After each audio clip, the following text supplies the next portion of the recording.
Bismillahilladzi la yadurru masmihi syai'un fil ard wa la fis samai wa huwas samiul alim. Assalatu wassalamu ala Rasulillah wa ala alihi wa mawalah. Amma ba'd. Qala Allah Ta'ala fil Qur'anil Karim, a'udzu billahi minasy syaithanir rajim. Fa bi ayyi ala'i rabbikuma tukadziban. Segala puji bagi Allah Subhanahu wa taala yang telah melimpahkan nikmat bagi kita semua. Semoga Allah senantiasa memberikan perlindungan kepada kita. Terlebih lagi di saat-saat yang seperti ini, nikmat yang paling kita butuhkan saat ini adalah nikmat iman dan juga kesehatan. Karena ketika kita diberikan kesehatan, maka Masya Allah dan luar biasa sekali, dimana pada saat ini banyak sekali teman kita, sahabat kita, kerabat-kerabat kita, saudara-saudara kita yang sedang mengalami sakit dan bahkan sudah tiada. Dan semoga Allah Subhanahu wa taala memberikan kita umur yang panjang, umur yang dimana kita diberkahi oleh Allah Subhanahu wa taala, umur yang dimana kita diridhoi oleh Allah Subhanahu wa taala. Dan setiap langkah kita di dunia ini, maka kita akan mendapatkan karunia yang baik, dijauhkan dari maksiat, dijauhkan dari hal-hal yang buruk, sehingga nanti kelak kita di akhir hayat akan dimasukkan atau disebut dengan husnul khotimah. Masya Allah. Alhamdulillah, sahabat-sahabat parkiran dakwah yang dirahmati Allah, kali ini kita akan membahas tentang yang disebut dengan faraid, ya. Jadi sahabat-sahabat, ketika kita bicara faraid, biasanya dalam hati kita itu bergetar gitu ya, takut. Karena apa? Karena ini berhubungan dengan kematian. Berhubung dengan pemutusnya kenikmatan. Karena tidak mungkin ketika kita bicara faraid, ketika kita bicara waris, maka tidak ada hubungannya dengan kematian. Ya, tidak mungkin ya. Karena ketika kita bicara faraid dan waris, maka pasti ada hubungannya dengan kematian. Baik, kita langsung saja ya, karena memang pembahasannya agak rumit dan panjang kali lebar kali tinggi ini. Yang pertama, saya ingin menjelaskan dulu apa itu ilmu atau apa itu faraid, ya. Karena di luar sana, di masyarakat umum itu sering menyebut, oh ini faraid, ini waris gitu ya. Janjiannya itu faraid apa waris gitu ya. Yang pertama adalah faraid itu ilmunya. Faraid itu ilmunya. Faraid adalah ilmu yang diketahui dengannya siapa yang mendapat waris dan sebagainya. Itu faraid, ilmunya. Lalu apa dengan waris? Nah, waris ini diambil dari kata al-mi'raj. Dalam bahasa Arab disebut dengan mi'raj. Dari kata warisa, yarisan, irsan, wa mirasan ya. Dan maknanya adalah intiqala syai'in min qaumin ila qaumin akharina. Jadi berpindahnya suatu dari seseorang kepada orang lain. Itu yang disebut dengan waris. Berarti waris di sini adalah objeknya, ya, bendanya. Ya. Kalau faraid itu ilmunya yang menetapkan siapa yang mendapatkan waris, hitungannya bagaimana, ya. Misalkan ada ashabul furud, ada asobah, ada asal masalah, ada tirkah, ada wasiat, ada qard, ada al-rits dan sebagainya. Ya, itu ilmunya. Tapi kalau waris itu sendiri, ya, itu adalah objek atau bendanya. Ya. Jadi sahabat-sahabat yang dirahmati Allah, kita harus pahami ini gitu ya. Sebagaimana disebutkan ya di dalam Al-Qur'an surat An-Naml ya. Wa warisa Sulaimanu Daud. Jadi dan Sulaiman telah mewarisi Daud. Jadi Sulaiman itu mendapatkan waris dari Daud. Ya memang ini luar biasa kalau kita baca terjemahannya, ini agak terbalik ya. Dan Sulaiman telah mewarisi Daud, seolah-olah Sulaiman yang memberikan ke Daud. Tapi kalau artinya, makna sesungguhnya Daud yang telah memberikan waris kepada Sulaiman. Jadi waris di sini adalah objek. Begitu juga di dalam hadis Nabi Rasulullah SAW, wa inna al-ulama warasatul al-anbiya, dan para ulama ada ahli waris para nabi, ya. Jadi ini perbedaannya, apa itu faraid dan apa itu waris. Faraid itu ilmunya, ilmu untuk menetapkan si fulan si fulana untuk mendapatkan waris, hak dan kewajibannya, ya, termasuk mewaris sendiri. Mewaris itu adalah orang yang telah wafat, ya, termasuk mewaris sendiri, memberikan status mewaris sendiri, ya, itu adalah ilmunya, faraid. Tapi kalau waris, wah enak nih warisannya. Warisan itu kan lebih tepatnya objeknya, gitu ya. Kita mendapatkan objek, gitu ya. Tinggal terima beres aja, gitu. Ya nggak ada masalah sih kalau istilahan di dalam tata bahasa Indonesia sih biasa saja, ya kan. Orang oil aja disebutnya oli, ya. Kalau kita ke bengkel kan ganti oli, padahal tulisannya oil, gitu kan? Iya. Sama kalau kita misalkan beli martabak, Mas, blue band-nya yang banyak, gitu ya. Padahal itu margarin, bukan blue band. Bener kan? Terus air mati, sanyonya rusak, padahal itu pompa air, ya kan? Tapi disebutnya sanyo, gitu kan? Apalagi angkot naik Daihatsu, padahal mereknya Toyota, gitu. Ya seperti itu. Tata bahasa Indonesia biasa, gitu ya.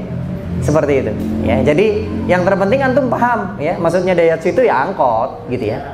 Gitu. Tapi di sini jangan sampai nggak paham, faraid dan waris nggak paham, gitu ya. Nah ini kelewatan, gitu ya. Oke. Menurut Syekh Shalih bin Al-Fauzan, ya, definisi ilmu faraid. Nah, kalau tadi kan lebih ke apa namanya? Keluarnya saja. Tapi ini definisinya ilmu faraid ini disampaikan oleh Syekh Shalih bin Al-Fauzan, ya.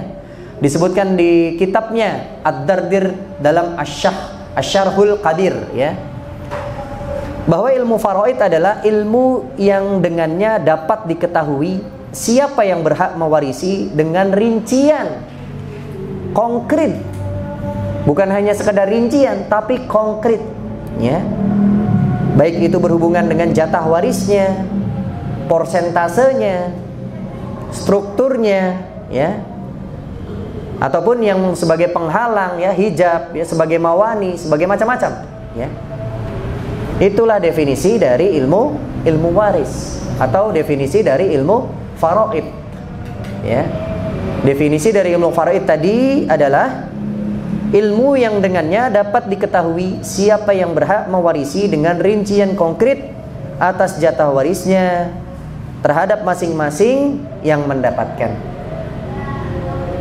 Ya, itu adalah definisi dari ilmu faraid. Lalu kenapa sih kita harus mempelajari ilmu faraid, gitu?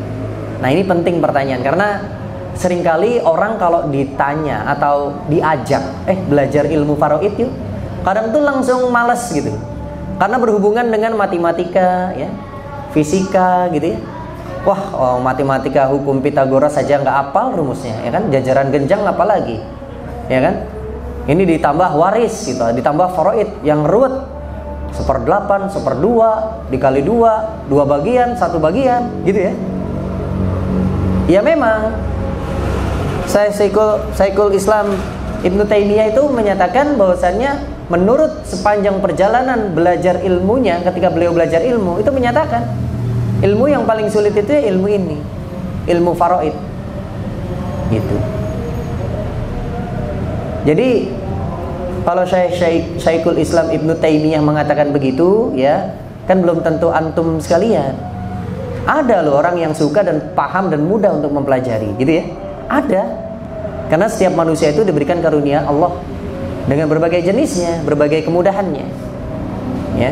Bisa jadi Ustaz Zainal, gampang Ustaz, Anda dengar antum ceramah gini aja langsung udah keinget semua nih. Nah, bisa jadi gitu ya. Iya kan? Iya, gitu. Oke. Sebab yang pertama untuk kita mempelajari ilmu faraid itu hadis umumnya dulu, ya.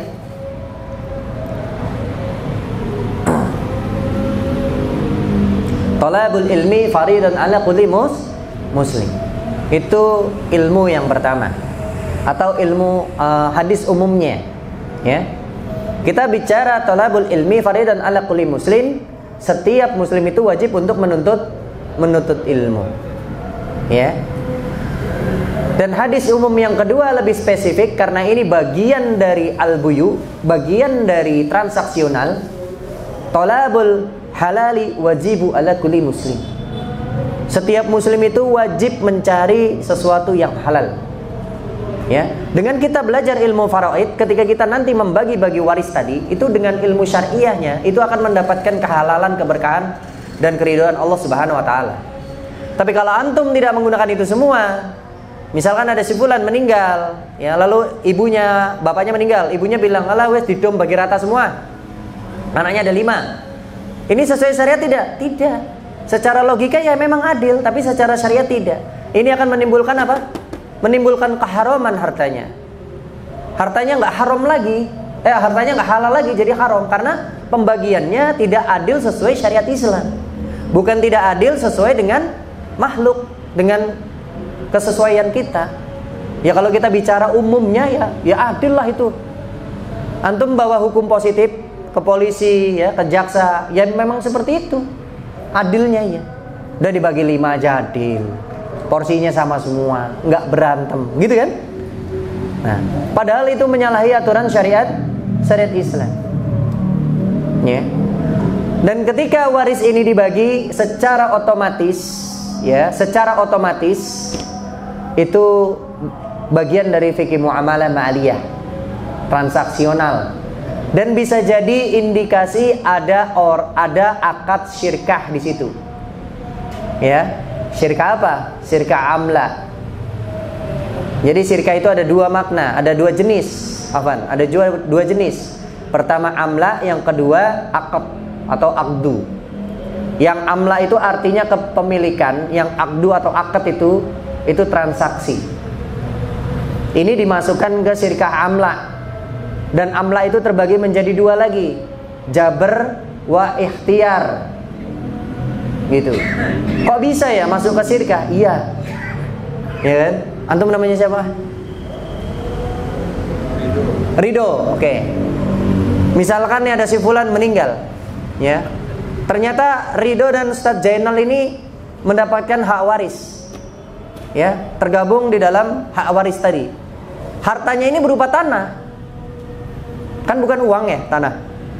Ya. Sudah nih dinotarilkan, dilihat pasarannya, hartanya misalkan walaupun berupa tanah 100 juta. Bisa langsung dibagi nggak? Nggak bisa, karena ini hak kepemilikan miliknya siapa? Miliknya Akhi Ridho dan Ustadz Zainal secara otomatis itu.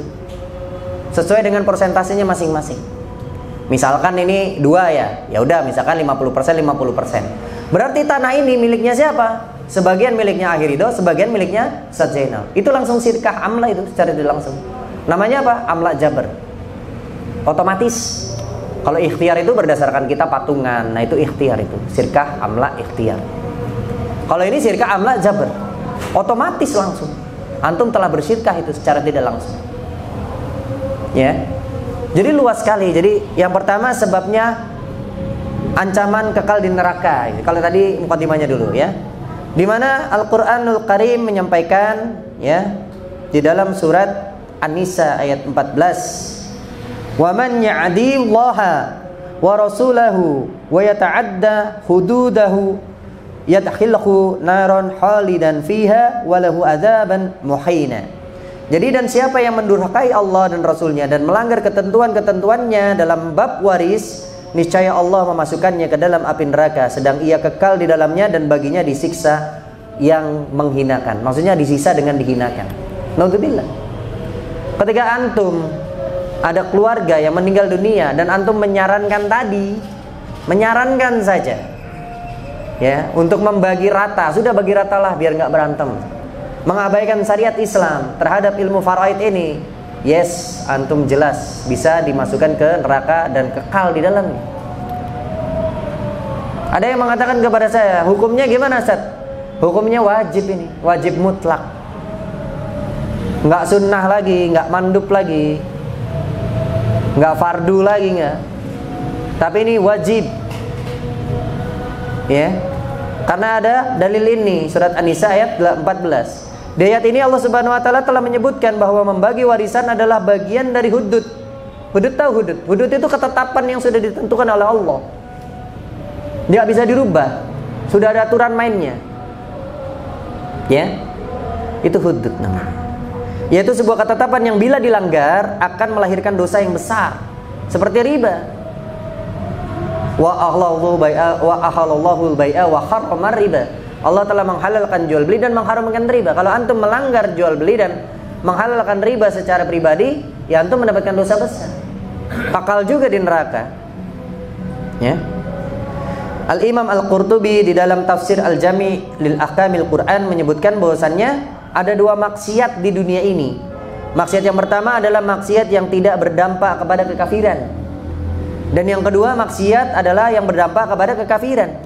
Dan kalau kita melanggar hudud waris, hudud ilmu faraid ini, beliau menyebutkan Al-Imam Al-Qurtubi ya, menyebutkan ini termasuk yang kedua. Maksiat yang berdampak kepada kekafiran oleh pelakunya. Naudzubillah. Ngeri ya. Antum misalkan ada ribut-ribut nih di keluarga, ada apa ini Pak? Ini warisan gini-gini. Coba saya tenangkan dulu. Udah Pak, bagi rata aja adil misalnya. Naudzubillah. Antum masuk neraka itu otomatis ya. Bisa masuk neraka kalau antum belum berkesempatan taubat. Ya. Itu sebab yang pertama kita harus mempelajari ilmu faraid. Ya. Kalau kita nggak belajar, mana tahu yang benar mana yang salah. Mana tahu ilmu faraid, enggak kan? Sehingga ketika kita menyarankan si fulan, walaupun kita tahu ashabul furud, tahu asobah, tapi nggak tahu rumusnya, bisa jadi salah. Ketika salah, antum menyebabkan menjadi harta itu jadi harta haram. Karena apa? Ketika pembagiannya tidak benar, jelas itu harta haram. Ya.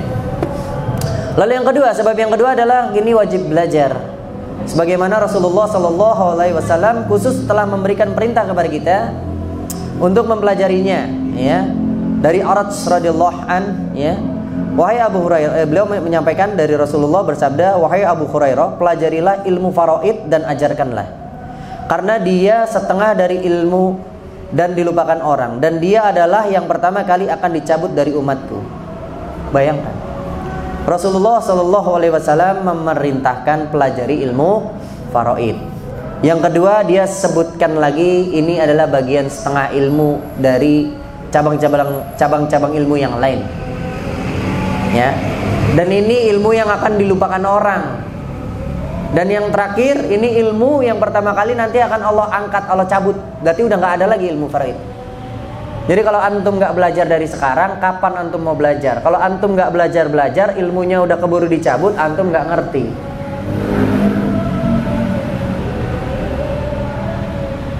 Karena memang ilmu faraid ini butuh khususon. Antum meluangkan waktu mempelajari dengan seksama, banyak-banyak membaca dan praktek, ya. Dan seandainya seseorang sudah belajar ilmu ini dan sudah memahaminya, namun dia tidak mampu mengajarkannya kepada orang-orang lain, minimal, ya, para ulama menyebutkan minimal dia mewajibkan mengajarkannya kepada keluarga. Sampai seperti itu daruratnya ilmu ini, ya, kepada anaknya, kepada istrinya, ya. Begitu sebaliknya kalau itu suami, kalau ini istri yang paham, ya dia minimal wajib mengajarkan kepada suaminya, kepada anaknya, kepada orang tuanya, ya. Jadi sahabat-sahabat yang dirahmati Allah, untuk sebab yang kedua ini tergantung diri kita. Mau apa nggak mau itu. Kalau sudah menentukan mau, kalau kita bicara mau berarti kan sudah komitmen. Tinggal kita istiqomahkan. Karena kalau komitmen itu lebih gampang daripada istiqomah.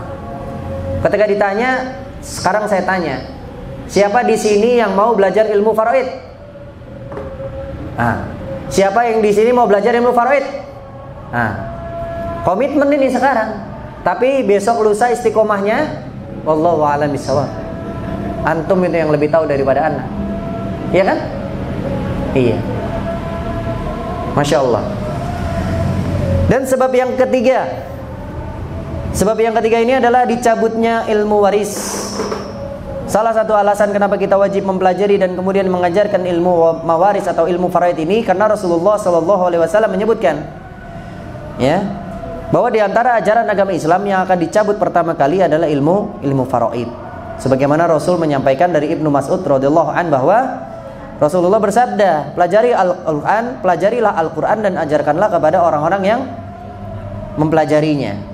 Dan pelajarilah ilmu faraid dan ajarkan kepada orang-orang, karena aku hanya manusia yang akan meninggal dan ilmu waris akan dicabut, lalu fitnah menyebar di mana-mana sampai-sampai dua orang berseteru dalam masalah warisan namun tidak bisa menemukan orang yang menengahi. Bayangin. Ya. Hadis riwayat dari Al-Hakim, ya. Dan juga Ad-Daruqutni. Sampai-sampai kata Rasulullah SAW, nanti kelak ada orang nih berseteru tentang warisan nih. Tentang warisan nih berseteru, dia pengen cari ilmu faraidnya. Itu nggak nemuin orang yang bisa menengahi. Orang yang paham tentang ilmu faraid itu sampai nggak tahu. Susah dicarinya. Nanti kelak seperti itu. Bayangkan coba, kalau hal ini terjadi di masa-masa kita masih hidup, coba. Naudzubillah. Ya. Datang kemana tuh? Ke ustadz? Oh enggak, maaf, saya ahli zodiak. Lah repot ya kan? Saya nggak tahu tuh ilmu faraid. Datang lagi ustadzan, oh maaf, saya cuman hafidz Quran. Saya nggak tahu ilmu faraid. Datang lagi ustadz yang lain, oh saya ahli tauhid. Nggak tahu ilmu faraid. Datang lagi ke tempat yang lain, oh saya cuman fikih muamalah, nggak tahu faraid. Susah belajarnya mah, ya. Sampai-sampai memang benar-benar susah, gitu ya. Dan kalau saya pernah mempelajari ilmu ini, memang susah. Tapi atas kemauan dan kita berusaha memahamkan, memantaskan diri untuk memahamkan ilmu ini, insya Allah jadi mudah. Kuncinya hanya itu. Ketika saya ditanya oleh orang-orang, termasuk ada Ustadz Al-Burhani LC Hafizahullah Ta'ala, ya, itu menyampaikan ke anak, Tat, anak pengen belajar, enggak, antum lebih ahli kok. Malah dia bilang, enggak, anak waktu belajar ilmu faraid itu nilainya jeblok katanya. Anak malah nggak pernah ikut, tidur aja waktu itu. Nah sekarang dia ada penyesalan gitu. Nah, jadi ada kadang-kadang orang ini harus butuh semangat, butuh ikhtiar untuk mempelajari ilmu ini. Ya, baik. Hadis ini juga menjadi landasan yang menganjurkan agar kita menghidupkan pengajian atau pelatihan yang secara khusus membahas dan mengajarkan ilmu faraid. Coba bayangkan, dari seluruh kajian pikiran dakwah, adakah yang mempelajari detail ilmu faraid dari awal berdirinya sampai sekarang? Ada nggak? Belum. Kalau tentang tauhid banyak, tentang akhlak banyak, tentang fikih muamalah aku wes pirang-pirang kali mereka, gitu. Tapi tentang ilmu faraid baru ini pun pengantarnya, gitu. Ini pengantarnya toh ini. Belum secara teknis, rumus, hitungan, istilah, macam-macam. Bayangkan, dari satu pengajian saja baru ini. Padahal sudah bertahun-tahun kita ngaji, ya. Oleh karena itu ilmu waris atau ilmu faraid itu setengah dari semua cabang ilmu, disampaikan begitu. Lagi pula Rasulullah SAW mengatakan bahwa ilmu waris itu termasuk yang pertama kali nanti akan dicabut dan diangkat di muka bumi ini, ya. Gimana caranya Allah? Secara logika kita nggak pernah membayangkan gimana caranya Allah mengangkat ilmu. Itu gimana? Ya nggak tahu. Intinya nggak ada aja nanti. Contohnya ini, contohnya sekarang ini. Ya. Nomor satu, kenapa ilmu faraid itu nanti akan dicabut? Pertama sudah nggak ada yang nanya, Pak, Bu. Pertama udah nggak ada yang nanya. Ada keluarga meninggal, nggak mikirin tuh tentang warisan, nggak mikir, karena dia merasa begini, alah warisan kan duniawi ya, aku mikir lah, wes pasrah Gusti Allah, wae, gitu kan. Padahal itu salah. Ketika nanti misalkan suaminya meninggal, terus istrinya, ya kan? Itu udah tuh nggak ada pembagian warisan tuh, pokoknya terus saja kehidupan berlangsung. Ibunya meninggal, anaknya juga iki gimana nih? Anak pertama dipanggil, "Ala wes lah, harta kira digo mati." Ya begitu ya. Wes lah biasa aja. Wes kita hidup normal aja nggone bapak, wis nek meh nggo-nggonen iki nggon bapak. Nek mau pakai pakaian ini tetap nggo ibu, punya ibu. Begitu ya. Atau ada yang inisiatif begini, anaknya sudah mampu semua, ya udahlah ini punya bapak, punya ibu, dijual semua, sedekahin atas nama bapak dan ibu. Salah juga. Yang ngajarin gitu ya siapa? Gak ada. Padahal niatnya baik gak? Niatnya baik. Dia mengharapkan harta gak? Enggak. Dia niatnya baik ya, tapi itu salah. Dan bisa indikasi masuk ke neraka jahanam tadi dan kekal. Bayangkan Pak. Niat baik aja, ya, niat baik gitu aja, itu salah. Yang benar gimana? Yang benar yang ngikutin syariat Islam. Gitu. Ini zaman sekarang begitu Pak. Makanya lucu gitu. Ketika misalkan orang meninggal, misalkan ada si tetangganya, "Pak, mbok segera Pak dihitung itu warisnya berapa, langsung dibagi, kasihan mayitnya." Hus. Ini hari ke-7 aja belum. Saru Mas, ngomongin harta. Wah, enggak bisa. Salah itu malah. Semakin lama, semakin muskil masalah-masalah itu timbul. Semakin wala tatabi'u khutuwati syaitan itu semakin ada. Entah itu dari ponaannya, entah itu dari mantunya, entah itu dari macam-macam. Gitu? Misalkan, wah kamu anak pertama perempuan, kok udah gitu membantu ibu waktu sakit, kok kamu dapatnya sedikit toh? Suaminya bilang gitu, kok kamu mau dapat? Iya. Adik-adikmu kemana? Apalagi yang laki-laki tuh, kok malah banyak itu? Akhirnya diralat. Enggak, kumpul lagi. Kalian waktu ibu sakit kemana? Ayo, gitu. Saya atau yang ngerawat? Ya, akhirnya balas jasa. Ya kan? Bukan balas Pak Budi ya. Gitu ya Pak? Balas jasa ya. Karena ada yang namanya Budi ya, saya ganti. Balas mamum, ya. Gitu. Ya ini salah kan? Dan itu terjadi nggak? Sering terjadi seperti itu. Apalagi antum tunda. Dan bahkan kemarin ada yang konsultasi ke Ana, nanya kata Ana, suaminya udah meninggal, ahli warisnya sudah Ana tetapkan nih, ini si fulan. Wah Tat, ahli warisnya yang ini udah meninggal loh, piye iki? Terus kemana jatuhnya? Wah ya nggak bisa, ini maksudnya tetap tirkah, wah susah itu. Ya memang Ana bisa menjawab, tapi kan untuk menjelaskan si fulannya tadi nggak gampang, nggak mudah loh, nggak gampang. Untuk misalkan yang sudah pasti ashabul furud, ternyata bagian dari ashabul furud itu ada yang meninggal dunia sudah, karena kelamaan nggak dibagi. Nah terus jatuhnya kemana? Ke warisan ke anak cucunya lagi? Enggak, itu nanti dulu. Intinya ini diserahkan dulu ke hakim biasanya, ya, ke qadhi ini, ke hakim dulu. Dananya ditampung di situ dulu, itu disebut dengan tirkah itu. Ya, setelah itu diteliti. Ketika dia meninggal dunia, dia sudah pernah membagi warisan atau belum? Kalau belum ya digabungkan. Tapi kalau sudah, ya dibagi berdasarkan persentase warisannya dia. Gitu. Bukan dibagi rata. Atau yang kelihatan aja. Yang kita pahami ini kan kadang-kadang cuman suaminya meninggal ya? Iya. Ibu ada siapa aja Bu? Ada saya, istrinya, anak laki-laki lah, perempuan. Ya udah dibagi anak pertama bagian 2 perbagian dari anak laki-laki 2 bagian dari anak perempuan, dan ibu dapat separuh. Udah itu lah, kok simpel amat. Anda pernah dengar begitu? Bukan gitu ya Tat ya? Lah nggak begitu Bu. Jadi ketika kita membagi waris itu ada pengelompokan yang pertama dulu. Ini pengelompokan di hartanya dulu, ya. Padahal kita belum masuk rukun syarat, tapi Anda kasih sedikit bocoran lah ya. Pertama namanya tirkah, kedua al-qard, wasiat, al-hijaz, dan al-ridz. Nah ini harus sesuai dulu, harus sudah terverifikasi.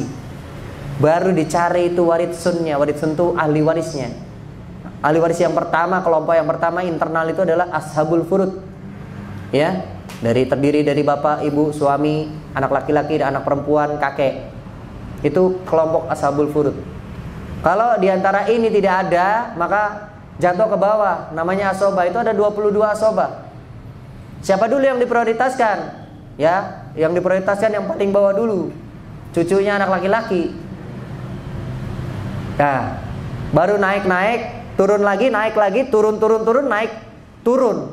Begitu caranya. Bukan yang paling tua dulu, enggak. Gitu. Nah, seperti itu memang. Dan kadang ada yang mendapatkan dua bagian. Sudah dapat ashabul furud, dapat asobah juga. Ashabul furud itu bagian yang sudah ditetapkan di dalam Al-Quran. Asobah itu sisa. Gitu ya. Agak pusing ya. Pusing memang. Memang ya. Tapi nantilah ya. Insya Allah nanti kita sambung lagi dengan teknisnya ya. Baik sahabat-sahabat.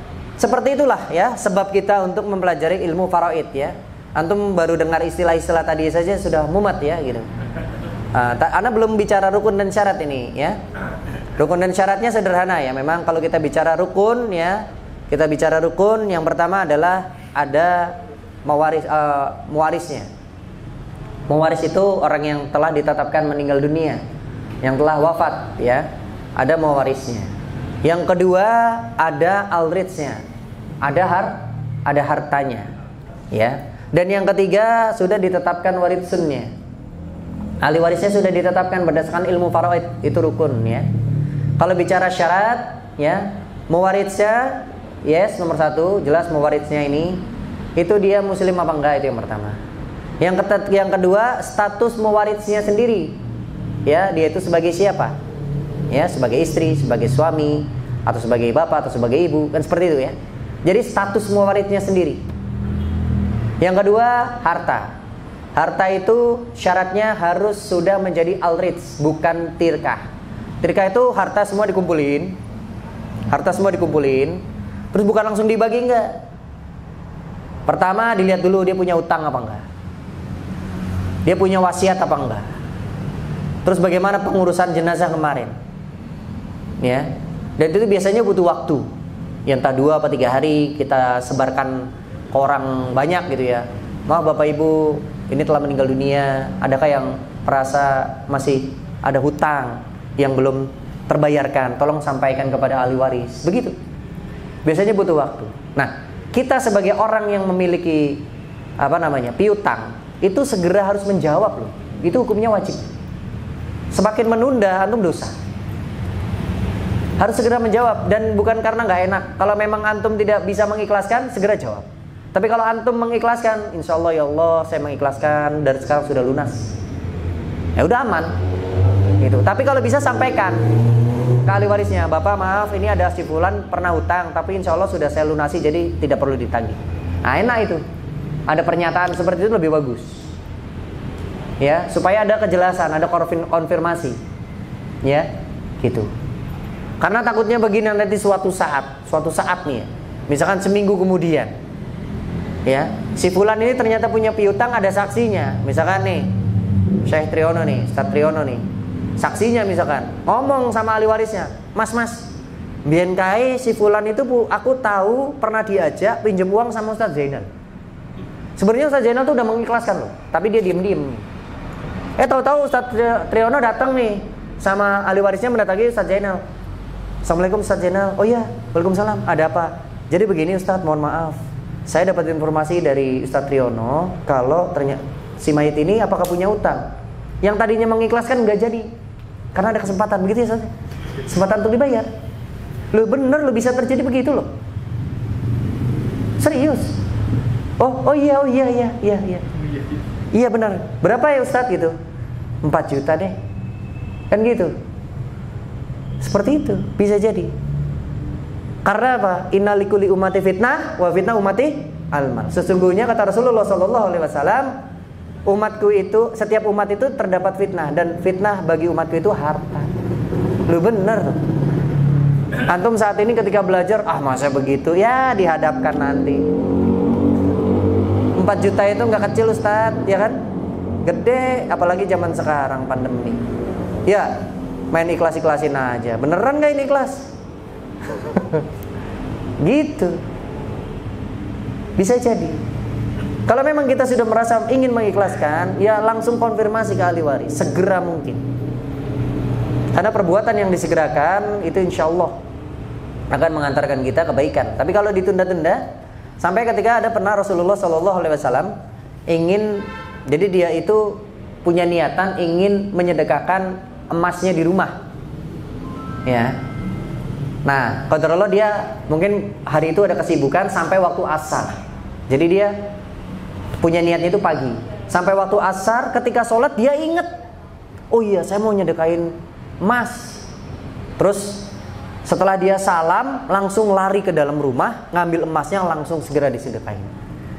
Dia berucap alhamdulillah ya Allah, saya segera untuk berbuat baik. Karena Rasulullah yang paling tahu kan. Rasul aja nggak bisa menjaga dirinya, khawatir kalau berubah gitu ya. Niatnya berubah. Betul ya? Gitu ya kan, Ustaz Triyono ya. Antum tadi kesini kan, ya kan, oh niatnya pengen ketemu Ustaz Antara gitu. Bisa jadi kalau nggak ngomong begini pulang bentar lagi, ya kan? Gitu. Oh udah ketemu ya, udah. Begitu nggak? Iya. Dan dalam kehidupan antum sendirilah, ya kan? Ya, ketika antum misalkan datang ke tempat si fulan gitu, mau niat Bismillah, mau inilah silaturahim. Tapi lihat rumahnya sepi, akhirnya balik lagi, nggak jadi. Pernah nggak begitu? Pernah kan? Iya kan? Jadi nggak jadi, ya kan? Padahal belum tentu orangnya ada di rumah, ya kan? Ya kan? Belum tentu orangnya ada di rumah. Makanya antum pulang nggak apa-apa. Nggak nyambung kan? Nggak connect ini. Lah iya, belum tentu orangnya ada di rumah itu. Jadi Masya Allah ya, itulah niat baik ya, yang kalau kita nggak segerakan maka timbul akan niat-niat yang lainnya gitu. Makanya ada pepatah mengatakan hati-hati dengan kesempatan gitu ya. Kesempatan itu bisa mengambil haknya orang lain. Baik, Insya Allah mungkin demikian yang bisa Ana sampaikan. Mudah-mudahan ini bermanfaat bagi diri saya dan diri antum sekalian. Apabila ada pertanyaan silakan saya kembalikan kepada Ustaz Zainal. Silakan untuk dimoderatori.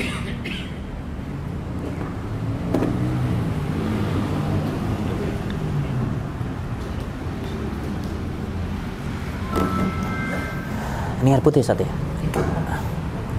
Ustaz sekurang. Bismillah. Ya, monggo barangkali jamaah ada yang bertanya. Kalau mas ada yang bingung atau bingung semuanya? Bingung. Ya, mudah-mudahan ini pelan-pelan ya kita belajar. Walaupun saya juga sama-sama baru belajar tentang ilmu faraid ini, jadi memang belum banyak orang yang paham. Pak Zee mau nanya? Ada waktu 3 menit. 3 menit. 20 menit makan. Assalamualaikum warahmatullahi wabarakatuh. Waalaikumsalam warahmatullahi wabarakatuh. Mungkin sedikit pertanyaan tadi, mungkin karena kedatangan saya terlambat, mungkin sudah dijelaskan tapi saya belum tahu. Yang awalnya, yang tentang tadi lah, ketika sudah meninggal, terus kemudian anaknya itu kan kadang-kadang dari orang tua itu sudah ada yang ngalah, ya kan? Alah yaudah, ya ini sudah punya rumah, ini sudah punya, dan ini yang belum punya. Terus kemudian dari saudara-saudara yang tua ini kan mengalah biasanya, lurus lah, ini buat adik-adik ini aja yang belum punya, jadi harta waris itu tidak dibagi, intinya langsung dikasihkan udahlah ini buat sampean. Nah, mungkin selama ini udah merawat orang tua dan kami sebagai yang tua ini merantau dan tidak bisa merawat orang tua dengan sepenuhnya, kami tidak diminta dari sedikit ahli waris, tapi ini hak sepenuh sampean semuanya. Itu bagaimana dari hukumnya? Ya, oke. Masya Allah, ini pertanyaannya bagus sekali nih dari Ustaz Triyono nih. Jadi bagaimana ketika ada satu keluarga yang dia itu tidak membagikannya secara syariat Islam, tapi lebih mengedepankan sedekah karena bisa jadi orang tuanya meninggal dirawat oleh salah satu anaknya gitu. Dan yang lainnya itu anaknya sudah mampu ataupun sudah di luar kotanya, tidak bisa merawat, dan sebagai gantinya harta ini diserahkan kepada anaknya yang mengurus orang tuanya. Sebenarnya ini niatnya baik. Tadi Anda sampaikan niatnya baik. tapi ada caranya. Ya. Yang pertama begini, kewajiban kita sebagai seorang muslim itu melakukan haknya Allah, gitu ya. Sebagaimana sholat itu haknya Allah, kita berkewajiban untuk sholat. Ya. Jadi yang paling utama adalah bagi dulu warisnya. Perhitungannya tetap dibagi. Ini haknya antum, jatahnya antum, ini semuanya dihitung semuanya. Setelah dibagi, sah, deal, sah, sudah semua dapat. Antum kembalikan, hadiahkan si fulan tadi, boleh. Yang penting haknya Allah sudah terpenuhi. Kita sebagai umat muslim, sebagai hamba Allah, sudah berkewajiban untuk melakukan, membagi waris tadi. Begitu, Ustaz.